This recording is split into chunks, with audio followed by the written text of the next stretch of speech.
Hello, Topaz Studio and AI program users. This is Joe Jasper, and I'm going to show you how to convert this photograph of a golden crowned kinglet into a watercolor, as you saw in the intro and in my post. So I tend to import all my pictures into Lightroom first, catalog them, sometimes make minor adjustments, but here all I've done is remove chromatic aberrations. This was shot at ISO 12,800, 1/1000th of a second. These guys flit about quite quickly. F8, again, so I don't miss the depth of field to make sure I get the bird sharp. There was a nice distance between his tree and the next behind him to give us some good bokeh effect. It was at focal length of 500 millimeters on a Nikon D5. So I took this, as I usually do, into Photoshop as my launching point to go to Topaz programs. And what I first did is improve the look of the photograph in preparation for the painting. I got rid of the noise using Denoise AI, and then I sharpened it a bit with Sharpen AI, and then I used Topaz Studio 2, a look called under glow called Auto Shine, at only about 10% or so to just make things pop a little better. And this is what I ended up with, along with the crop that I put in there. So from here, what we're going to do to get to the impression, which is what we're about today, is duplicate the layer one way or the other. You can drag and drop it down onto this plus icon, or you can press Control or Command J, and then launch Topaz Studio 2. I will not make you sit through my computer loading it. I'll pause, and we're ready to go. I'm going to add my first look, and this is going to be Watercolor 5. I know in my description of this on the Facebook page I did it in a different order, but it doesn't matter because when you drag and drop things around it works dynamically. So we're going to start with Watercolor 5. This came over from the classic Topaz, or what I call Topaz Studio 1. And we're going to apply that. And you can see it's an impression using Type 12 brush. You can mess around and try different things, make the image your own. I'm just saying this is the way I did it to get the image I like the best. And what I did do is change the number of strokes to low. I think I increased the brush size a bit and the paint opacity some, trying to get a more bokeh-like background. Maybe even a little more on that paint opacity. Yeah, I like that. It's starting to get some edges that I want to bleed a little more, so I'm going to come down to spill, increase that some, and smudge, take it up just a little bit. And I'm liking that look, but I don't like what it's done to parts of the bird, especially the beak and the feet are kind of indistinct, and we're losing a bit here. So what I can do is just block out a little bit of that by putting a mask on, bringing up a brush. The beak's kind of small. Let's take a look at it by applying this mask at 50% opacity so I know where these objects are. And I'll just decrease my brush size small enough to make an impact. And the transparency will take to about 30%. That is actually more like 2/3 of the way to black here. And black conceals what we did in the impression. And you can see it helps me bring back some of the detail in the feet, but still has that painterly effect. And almost always go over the eye. You want that to pop. For these feathers that were a little light, here I'll show you again. See these feathers down here? Keep your eye on that while I take the opacity down to get a transparency, maybe about 50%. Bring up the radius a bit, and I'll just paint lightly over these to bring that back some. Let's bring the opacity back up, and now I got a little bit of that detail back that I wanted. Maybe even a little bit here. And this is all to taste, right?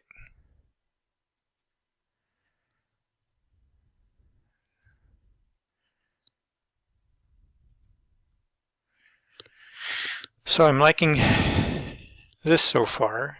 If you want, you can put a vignette on it. I would probably put a reverse vignette, and we can do that right in Impression.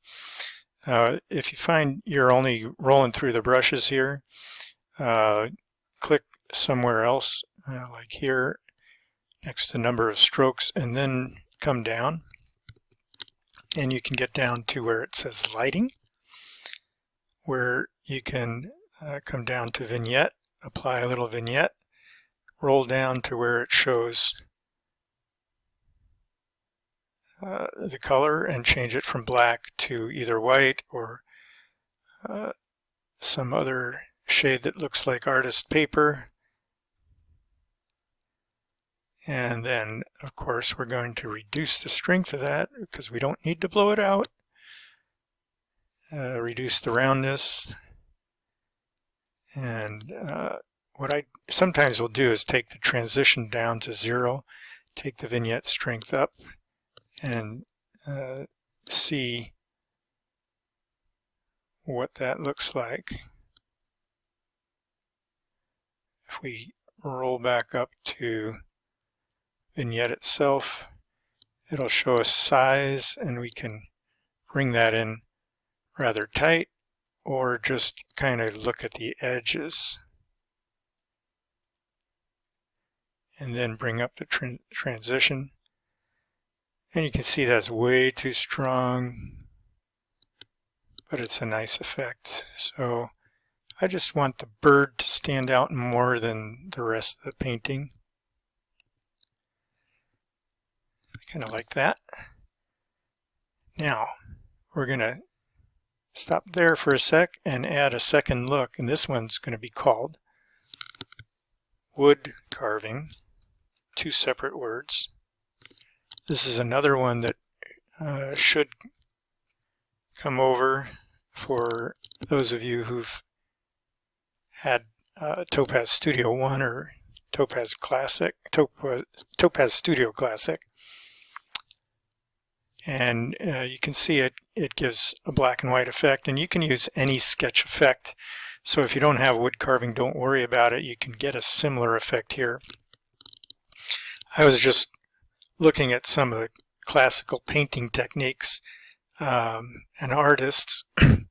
William Blake, the poet who was alive from about 1750 to early 1800s, was a poet but also a painter, and he used a combination of wood carvings on wooden blocks, printing black onto the paper first, and so it's called wood block.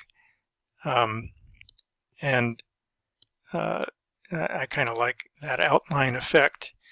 So under wood carving, there are some things that aren't even being used. If you click on quad tone, you can see that if that were on, it would tone the paper. We don't want that, and it's not being used anyway, so you can put that in the garbage. The same thing with curves. If you click on that, you can see there is no curve. It's just the normal straight line of an unaltered curve adjustment. Edges you can play with, but first let's go to basic adjustment. you can see that it's way overexposed, and that's fine if you're just looking for a few places, the darkest places, to be affected, but I want a little more detail. So if you double click on the word exposure, that brings it to 0. Same thing with the clarity, the shadow, and the highlights. And you can even bring the black level to where you want it. And the white level, I kind of want that to blow out most of these areas here. And by the way, if you have a look that you've created here and that you don't want to have to repeat every time, you can go into presets and save the you can create a preset here by clicking on this little thing. Just make sure you're clicking on it for what you want. So I think I have one under wood carving. Let me just take a check here. And it is here. I don't want to click on it because it'll give away the surprise. But what we're going to do after we are pretty satisfied with everything is change the wood carving's blend mode to multiply. And this is where the magic's going to happen. You can see how it's making things pop. So I'm going to reduce that opacity down to about 1/3 or so, I think is where I like that. It gives it enough intensity, but not overwhelming the watercolor effect. And that's pretty much done for creating the watercolor effect. So what I'll usually do at this point is, if I like my painting, is accept it and go back to Photoshop. Sometimes Topaz Studio gets upset when there's too many changes going on and loses track, at least for my computer, which is about 5 years old. It's a pretty good computer though. So the other thing is that I want to save this without the digital frame. So I've already here gotten ahead a little bit, but I duplicated that layer. But you may want to save a copy just without the digital frame, and then once we've duplicated it, again, Control or Command J, or drag and drop onto the plus icon here. We go back into Topaz Studio 2, which I will not torture you with the loading of.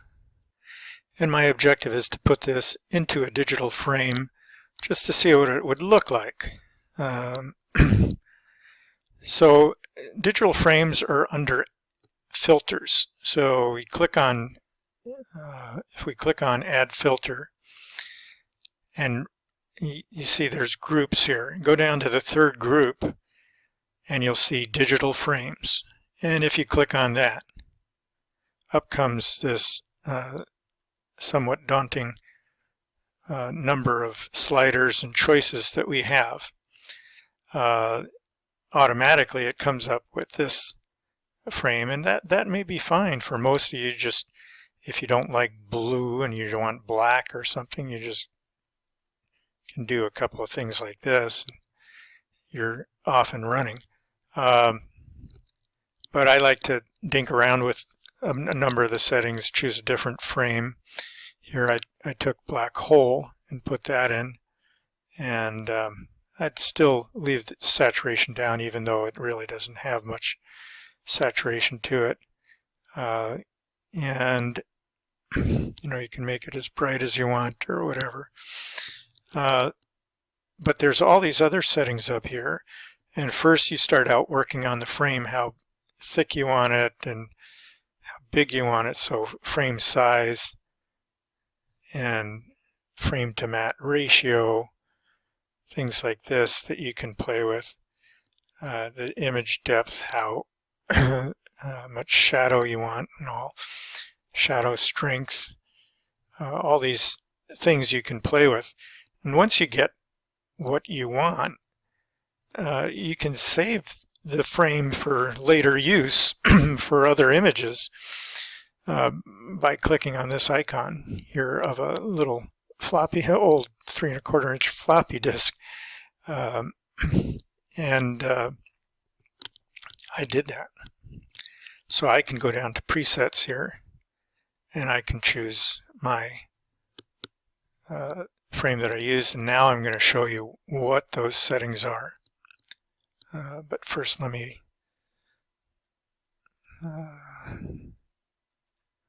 apply that.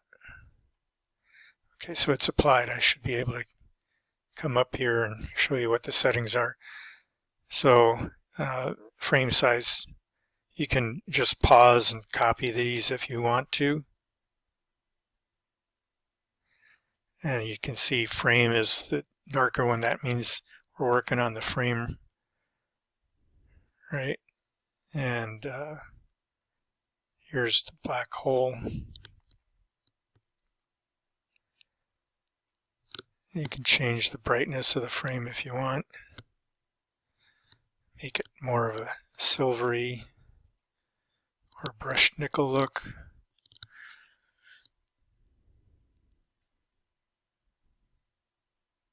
Okay, and so that's the frame. And then the matte. Here's the settings for the matte. These don't change up here, but down here you get some changes going on. And you'll notice if you change some of these things, you may take away some of your picture. So if I come down to 0, you can see how much of this tree branch and how much is over here. And if I come back to where I had it, it's taken away a little bit. And I do that to kind of balance the picture. Plus, I kind of like the crop. So we're good there. And you can change the texture that you're using here. By the way, if I'd been a good boy, I would have, under the impression of the watercolor, chosen watercolor paper type texture for that image. So that's the bottom line. Now you go ahead and accept it, and you're back to an image that's pretty close to what I had before. And that's the end. Okay, this is the bonus round. And what we're going to do is, instead of using wood carving, use a different sketch technique. So I'm not going to take you through every step. It's the same as before in some ways, but I'm going to show you a little variation on the theme. Here I'm working out of Photoshop, and I duplicated the background layer a couple of times, and on one of them I did the watercolor in Topaz Studio 2.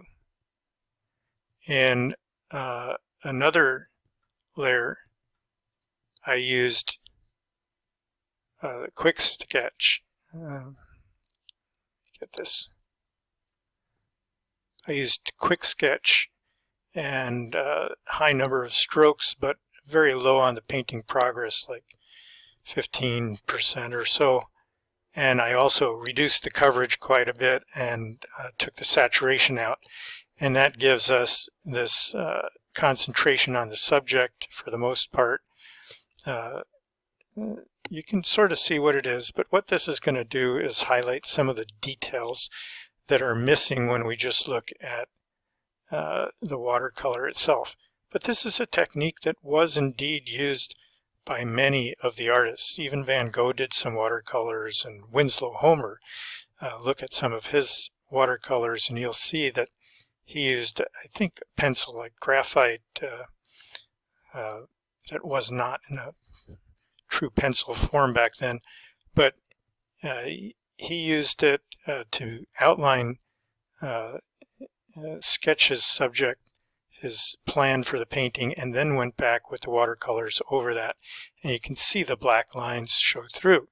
So by making this sketch and then changing the blend mode to multiply, watch the picture and I'll turn on and off the sketch And you can see how much contrast and definition that adds. If it's too strong, just back it off a bit. And that's a very convincing watercolor with the help of a little sketch effect. So I may not be James Audubon, but you know, I like the result. So then we would flatten the image and then put it into a frame again. What I'll do is stamp the layer, Alt Control Shift E.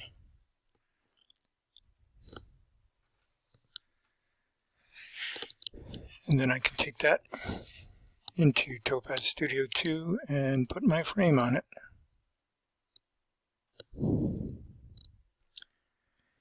Add filter, digital frame. And I'll look for my preset. Apply that. And I think I like that more silvery look to the frame. Brushed nickel.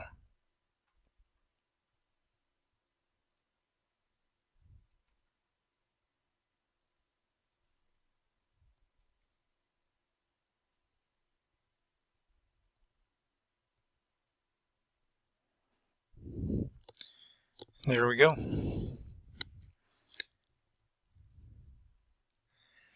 And now that we're back into Photoshop, I can take my digital signature and add it. So my digital signature is saved as a brush.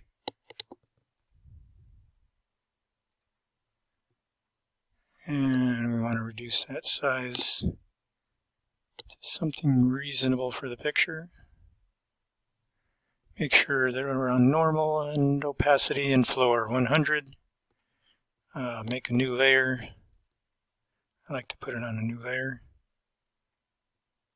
Sign it. And then you can leave it there, but I tend to do color burn and make it a little more subtle.